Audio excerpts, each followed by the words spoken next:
What up, everyone? Danny Boy from Flagship Freedom coming at you in my sexy wizard robe with a challenge for the conservatives, libertarians, and minarchists in the crowd.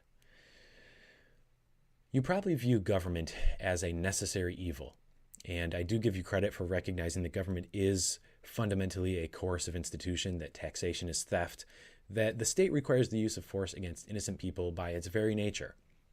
So knowing that, as a limited government person, you're trying to minimize government. You don't want it running the show, rigging the game, choosing winners and losers, taking care of people cradle to grave. No, you want a referee role. You want it just to make sure that we're all on the same level playing field, that we aren't scamming and stealing from each other, that we aren't having murder in the street, that we're not getting invaded, etc. So you just want these basic services, right?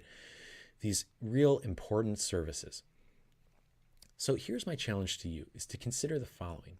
If you could have all of those services, those vital important services that we've come to expect from government, if you could have those without government, would you take that? Would you consider that? I mean, after all, as a limited government person, what is limiting you from going all the way to zero government? Now, of course, you say zero government, people immediately imagine chaos, destruction, and anarchy, right? But again, I'm not saying no services. I'm saying those services without government. Because after all, as an economically literate person, you do realize that capitalism destroys socialism hands down every time. I mean, it's no contest.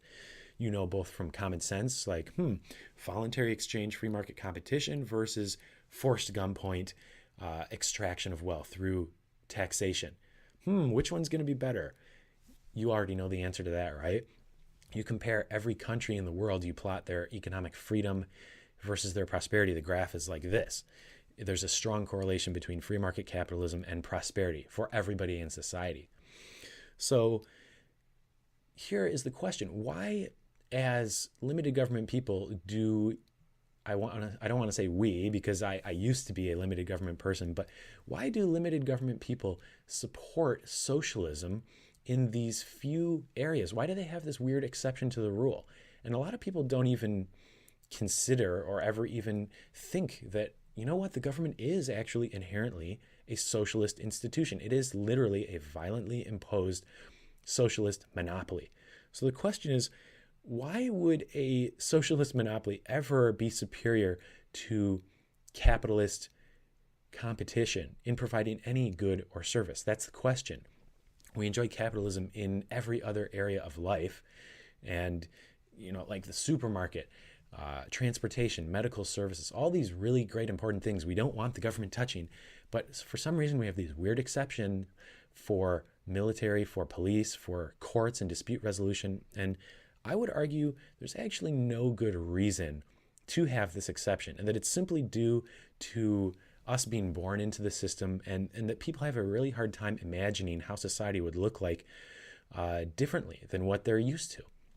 And I kid you not, you can verify this for yourself. You can look it up. There were all sorts of people back in the American slavery days who honestly argued that we can't abolish slavery because, well, who would pick the cotton? How would the economy run in agricultural areas like the South? How would we have agriculture? And of course, we realize what an utterly ridiculous argument that is. Like, for two reasons. One, morally, slavery is wrong, period. It doesn't matter.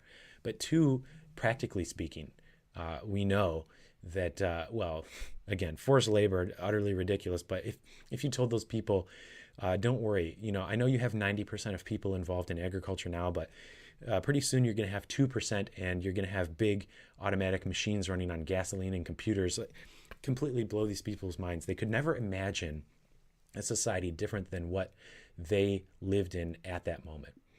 So that is my challenge to you, is to simply ask yourself, as a limited government person who's trying to minimize government, why do I support socialism for these few services?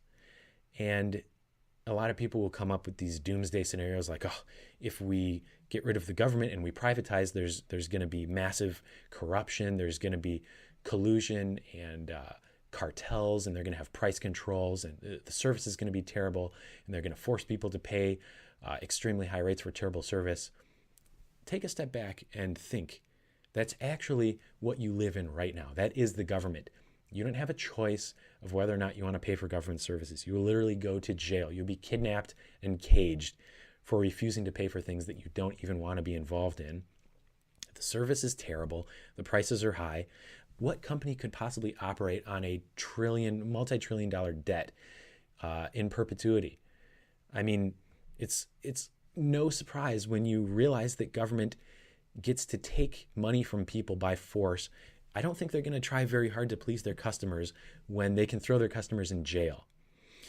So again, that is the question I leave to you as a supposedly principled, limited government person. Can you extend those principles to their logical conclusion? If capitalism is better than socialism, why do I support socialism for these few industries that the government currently supplies services for? Why can't we have complete capitalism? And I would encourage you to consider pushing that principle all the way to anarcho-capitalism.